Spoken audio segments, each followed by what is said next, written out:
tudo bem com você? Eu espero que sim, que o seu dia tenha sido proveitoso, que a sua família esteja bem e prestes a descansar nesse fim de dia. Mas antes, você está aqui comigo, ligadinho, para conhecer mais uma história de vida impactante que a gente sempre traz aqui no Identidade, não é mesmo? Então seja muito bem-vindo por aqui, muito bem-vinda. Sintam-se bem na nossa sala de bate-papo, que hoje recebe um casal de missionários. Você gosta desse tema? Já fez missão alguma vez na sua vida? Conhece alguém que é apaixonado por pregar o Evangelho e espalhar a mensagem de esperança? Então aproveita e compartilha com essa pessoa o link do YouTube. Acessa lá, youtube.com/Novo Tempo. E se você quer rever outro episódio do Identidade, nós temos uma playlist tanto no YouTube quanto no NT Play, ntplay.com/identidade. E aproveita, gente, deixa lá o seu comentário pra gente, tá bom? E se você tem alguma história interessante ou projeto relevante que você quer contar aqui pra gente, é só escrever um e-mail para identidadegeral, tudo junto, @novotempo.com, para a nossa equipe analisar ali com carinho e ver a possibilidade de trazer você aqui no programa. Eu vou para um rápido intervalo, são só 30 segundos e na volta já estarei na companhia desse casal de missionários, Stephanie e Felipe. Até já!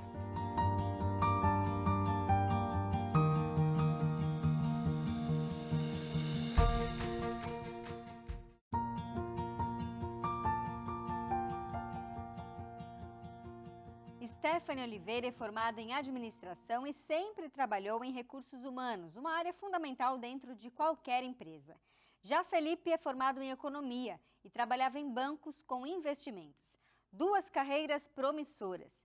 Estavam no auge da juventude, com um futuro brilhante no mundo corporativo, mas com a pandemia bateu no coração um questionamento de se eles podiam fazer algo mais para espalhar as boas novas do Evangelho nesse tempo difícil em que a gente está vivendo. E foi então, gente, que eles largaram as suas carreiras promissoras para brilharem em outra área, na área da missão.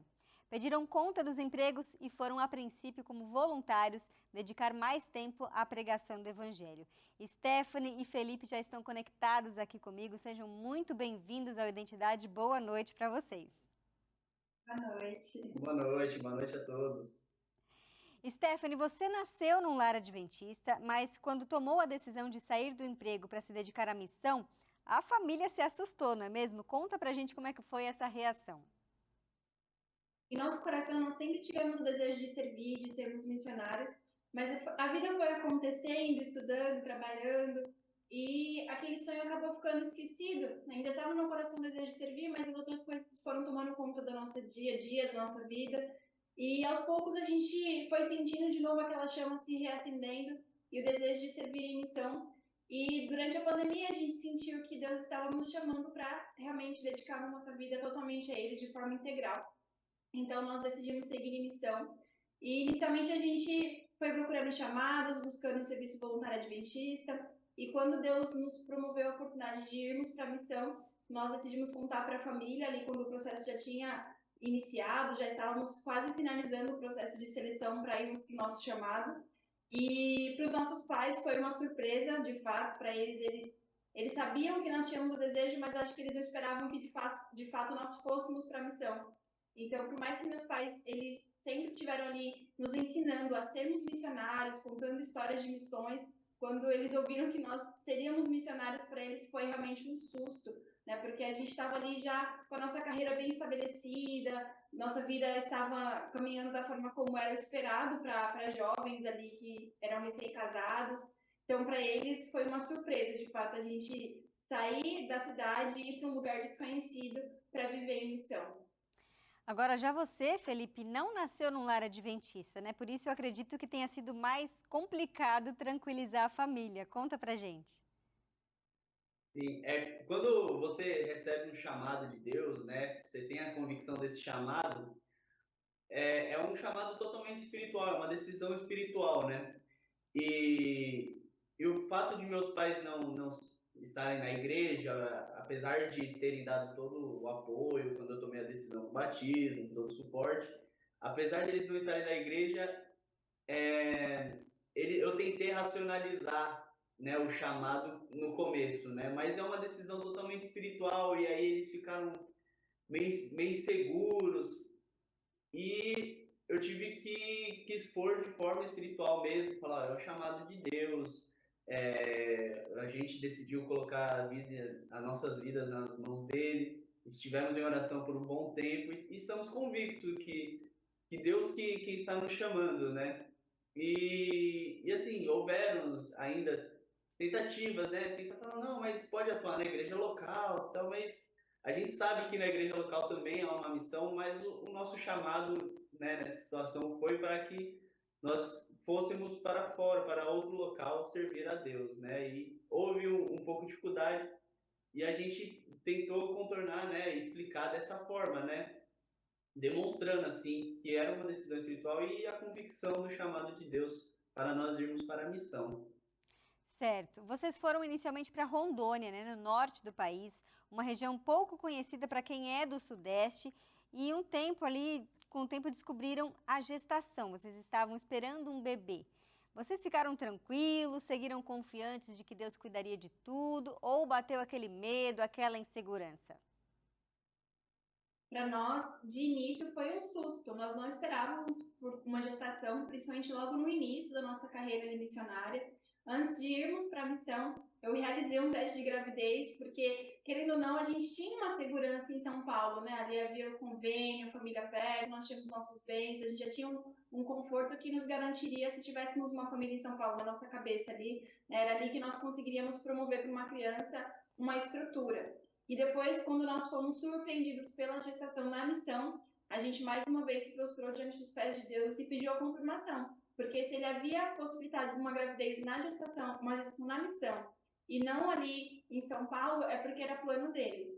Então a gente orou, né, pediu a confirmação de Deus e nós sentimos no nosso coração que não era realmente o desejo de que nós voltássemos para São Paulo. Mas quando a gente contou a notícia para os nossos pais, é como se nós fôssemos ali adolescentes que tivessem aprontado, feito alguma coisa e precisavam contar para os pais.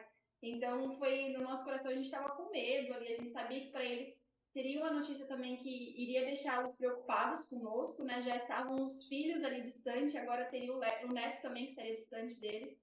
Mas a gente sabia que Deus estava no controle de tudo. E de fato, hoje nós sabemos que aquilo que no início foi um medo, mas a gente foi entendendo que era plano de Deus.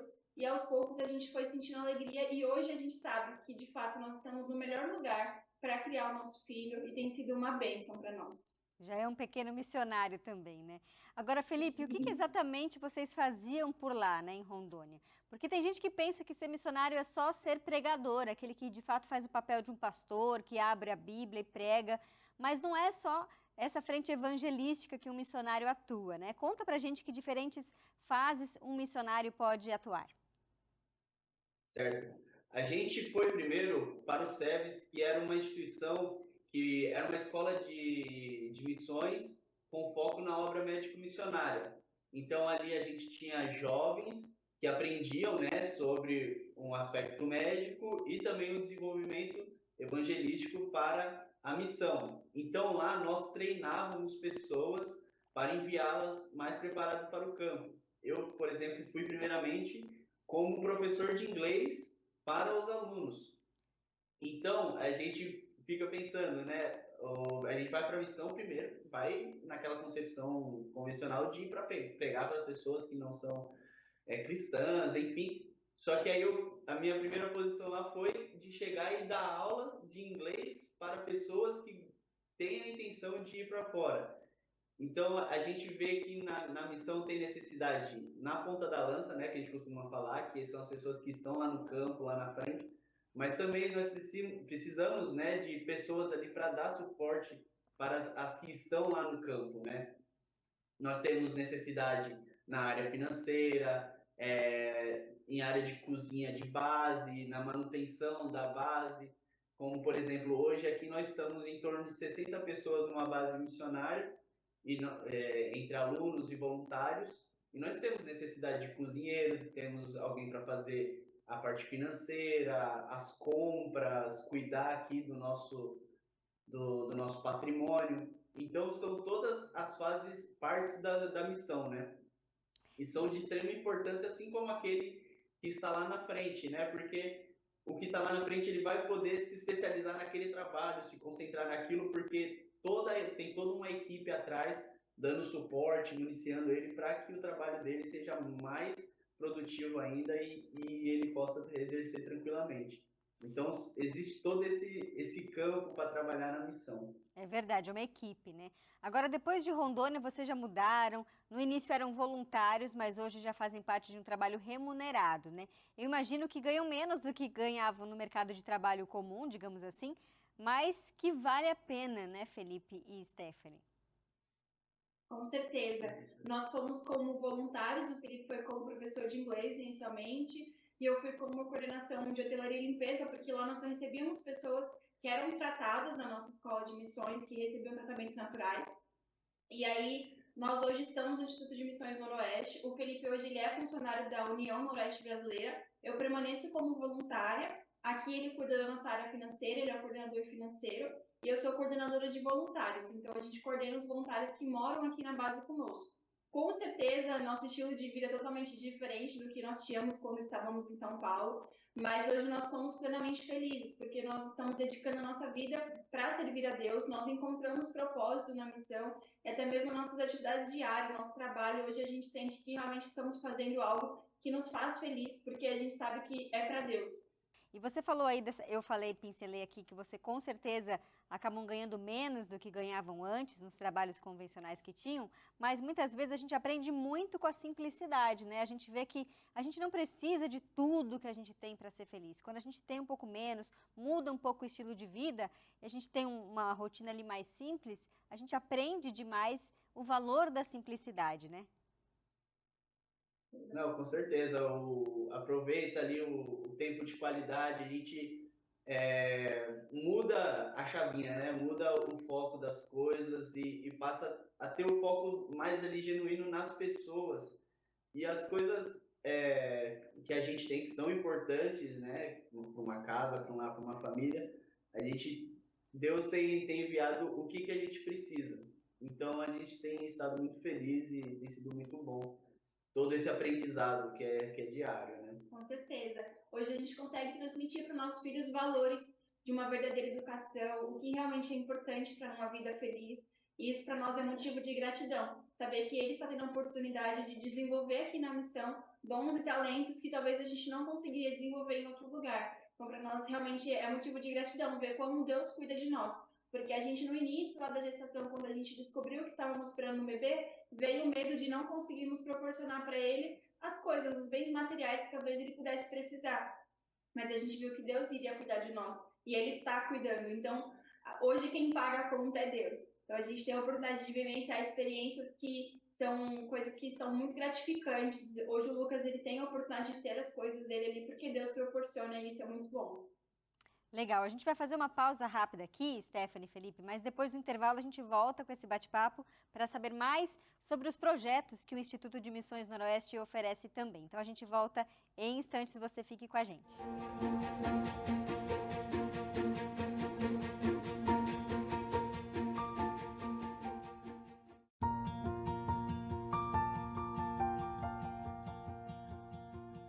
Identidade de volta nesta noite falando sobre missão, sobre projetos missionários. Nós estamos conversando com a Stephanie e o Felipe, que são missionários no Instituto de Missões Noroeste, que fica lá em Manaus. E eu volto aqui a conexão com eles para saber justamente isso. Vocês trabalham ali no Instituto de Missões Noroeste e existem vários projetos que o Instituto oferece. Eu tenho uma lista aqui, ó. Salva a Vida Amazônias, Luzeiro, Escola de Imersão, por Cristo, Projeto Curumim, Missões Expressas. Eu queria que vocês falassem resumidamente um pouquinho sobre cada um deles, se for possível. Certo. Nós temos aqui no Instituto projetos voltados para dentro aqui do Amazonas e também temos um que, em específico que é para enviar missionários. Nós temos visto, né, observado nos últimos anos que há uma tendência de jovens que querem ir servir fora do país, mas não tem a língua inglesa, tem a barreira do inglês. Então, qual foi a ideia da escola de imersão? É a gente trazer os jovens aqui para o Instituto, treiná-los durante 10 meses de forma para treinar como missionários mesmo, desenvolvê-los evangelisticamente e também dar um curso de inglês. Então, durante 10 meses, ele fica aqui fazendo esses treinamentos para, ao final dos 10 meses, ele está pronto para ser enviado para qualquer lugar do mundo. Esse ano nós estamos na nossa segunda turma, tivemos uma turma no passado com 19 jovens que foram enviados para lugares da África, da Ásia, no Pacífico, América do Norte, Europa. Então, já temos 19 jovens enviados e esse ano nós estamos com 24. Então, esse é o nosso projeto que é voltado para o envio de missionários. Nós temos também outros projetos que é a Luzeiro. A Luzeiro, ela é a nossa porta de entrada nas comunidades ribeirinhas, né? A ideia dela é que ela vá para comunidades onde não há presença adventista ou baixa ou nenhuma, para que a gente possa entrar na comunidade, começar a quebrar alguns preconceitos através da obra médico-missionária. Então, na Luzeiro sempre tem pessoas dessa área, da área de saúde, além do capitão e um obreiro bíblico, para a gente começar a desenvolver um trabalho na comunidade. Isso por uns 2 ou 3 meses ela fica lá atracada na comunidade, o barco da Luzeiro. Depois da Luzeiro, já tendo um local já mais estabelecido, a gente envia uma dupla para essa comunidade. A dupla missionária, ela é do projeto Um por Cristo. Essa dupla ficará por pelo menos 1 ano na comunidade, onde ali ela desenvolverá um trabalho de dia a dia, dando estudo bíblico, realizando visitações. E enquanto está essa dupla lá nessa comunidade, a gente vai enviar as missões salva-vidas para lá, para essa comunidade onde está a dupla ou nas comunidades ao redor. Porque ali a gente vai fazer toda uma movimentação com as missões salva-vidas que chega com um barco com 30, 60 pessoas. E ali a gente vai fazer trabalho de evangelismo, construção, às vezes a construção ou uma reforma de uma escola, de uma igreja, de um centro social. E ali a gente vai começar movimentando a comunidade, fazendo também feiras de saúde, trabalho com as crianças, para que ali, durante esses 10 dias, durante essa missão curta, as pessoas trabalhem na comunidade, realizem uma movimentação na comunidade e volte as atenções da comunidade para essa dupla que ficará lá. Porque aí, depois que a missão sai, que as pessoas vão embora, a dupla continua lá e ali tem um boom, né, de interessados em estudo bíblico, enfim, visitações. A gente abre muito mais o campo depois de uma missão salva-vidas e dá muito mais material para essa dupla de Um por Cristo trabalhar durante o ano que ela estiver lá. Porque a intenção é que depois de que toda essa comunidade esteja preparada, com estudo bíblico, já esteja pronta, mais próxima do batismo, a igreja que navega atraca na comunidade para ali fazer um último evangelismo no barco, né, no barco que tem um auditório para 200 pessoas, já tem um pastor ali habilitado para realizar o batismo, ele faz o evangelismo, que é um evangelismo de colheita, que é ali para a gente finalizar o ciclo e fazer o batismo das pessoas interessadas. Então, é essa a nossa ideia missionária para trabalhar com as comunidades ribeirinhas. Nós, além disso, temos o projeto Curumim, né, que está... nesse começo de ano, a gente deu uma pausa para replanejar ele, mas a ideia é trabalhar aqui no nosso entorno onde nós estamos. Nós estamos em Manaus, mas no bairro de Puraquequara, que já é um pouco mais afastado, e aqui também há uma grande necessidade no nosso bairro. É um bairro que já tem uma certa influência do tráfico, então a gente busca trabalhar com as crianças, com o projeto Curumim, para dar uma alternativa, mostrar uma alternativa de vida para elas e apresentar Jesus também para eles. Ou seja, são muitas frentes, né, que a gente pode atuar aí. Fica a dica para quem está nos assistindo em casa. Agora, me surgiu uma dúvida: quem que custeia essas missões? É o próprio missionário? Porque a gente sabe que tem missões de curta duração, mas de longa também, então ele precisa se manter por um tempo. Como é que funciona essa questão? As missões de curta duração, ela possui um custo de inscrição, que esse custo ele contempla as despesas para que a missão possa acontecer. As missões de curta duração são as de 10 dias.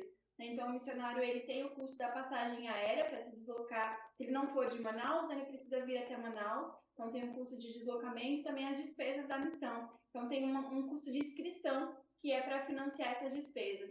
O missionário de longo prazo, ele é mantido pelo Instituto. né? Então, as despesas de moradia, alimentação, energia, a gente é quem mantém aqui. Né? E tem também um reembolso mensal que nós conseguimos disponibilizar, que são para as despesas básicas ali, para a compra de insumos de higiene, né? Algumas coisas ali mais pessoais mesmo. Mas esses são os nossos dois cenários. O de curto prazo, ele nos auxilia ali com o custo da despesa da missão dele, e o de longo prazo, que são os que ficam conosco pelo menos por um ano ou mais, a gente custeia a estada dele aqui no Instituto. Ah, entendi. E eu sei que algumas instituições da igreja, né, sedes administrativas, fazem ali parceria para que os funcionários possam exercer esse papel de missionário também e, de repente, custear parte aí desse projeto. Eu queria, inclusive, mostrar um vídeo para o pessoal aí de casa sobre uma missão que foi feita pelo pessoal da União Central Brasileira, que é uma das sedes administrativas da igreja no estado de São Paulo. Vamos acompanhar juntos.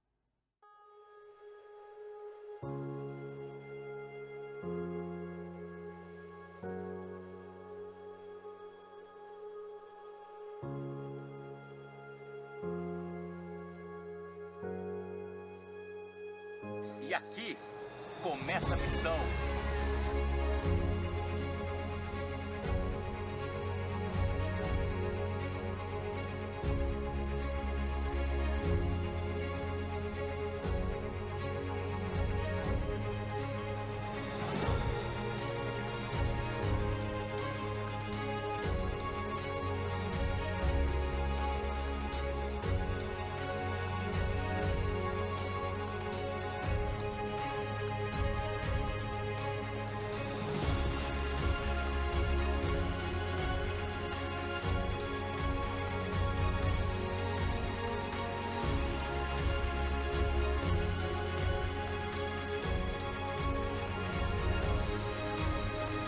Ficamos aqui cerca de 8 dias fazendo um trabalho social, participando, convivendo com essas pessoas, conhecendo-as, e o nosso coração só tem gratidão.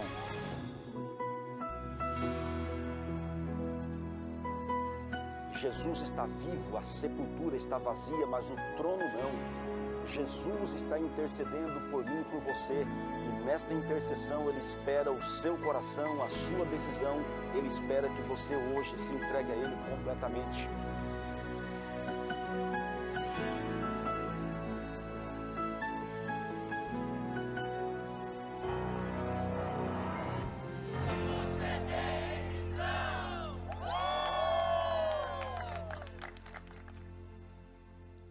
Que legal ver como a gente pode atuar em várias frentes, como mostrou ali, né? Pintura de casa, construção de templo, enfim, são muitas frentes. Uma dúvida rápida aqui: só quem é membro da Igreja Adventista que pode ser um missionário? Ou, por exemplo, eu tenho uma prima que fala bem o inglês, ela pode ser uma professora para preparar as pessoas para irem. É possível ela participar? Certo? Para as missões salva-vidas, as missões de curto prazo, não tem esse requisito. Pode ser uma pessoa de qualquer outra denominação, ou pessoas até ateus, enfim, não tem esse requisito. A gente só precisa que a pessoa esteja disposta para o serviço, né? Mas nas missões de 10 dias não há esse requisito.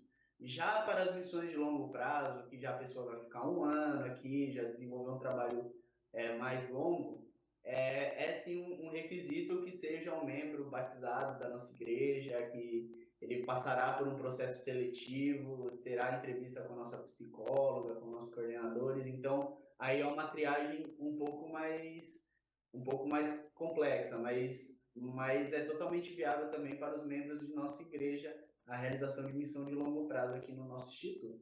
Eu quero muito agradecer a participação de vocês aqui. A gente espera que a gente fomente mais voluntários, porque a gente sabe que isso é extremamente necessário, porque a missão realmente transforma a gente, né? Dificilmente a gente é o mesmo depois que participa de uma missão, não é mesmo? Não, com certeza. A gente, ao final de missões de 10 dias, assim, as pessoas já falam, né? Já testemunham que mudou a vida. Há muitas mudanças, assim, genuínas, assim, que a gente vê nas pessoas acontecerem através das missões.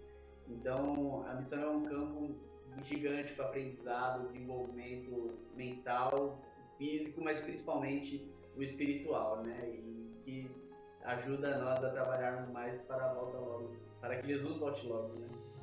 É verdade. Então Deus abençoe vocês, continue abençoando vocês aí. Uma ótima noite para vocês, gente. Muito obrigada. Muito obrigado. Boa noite.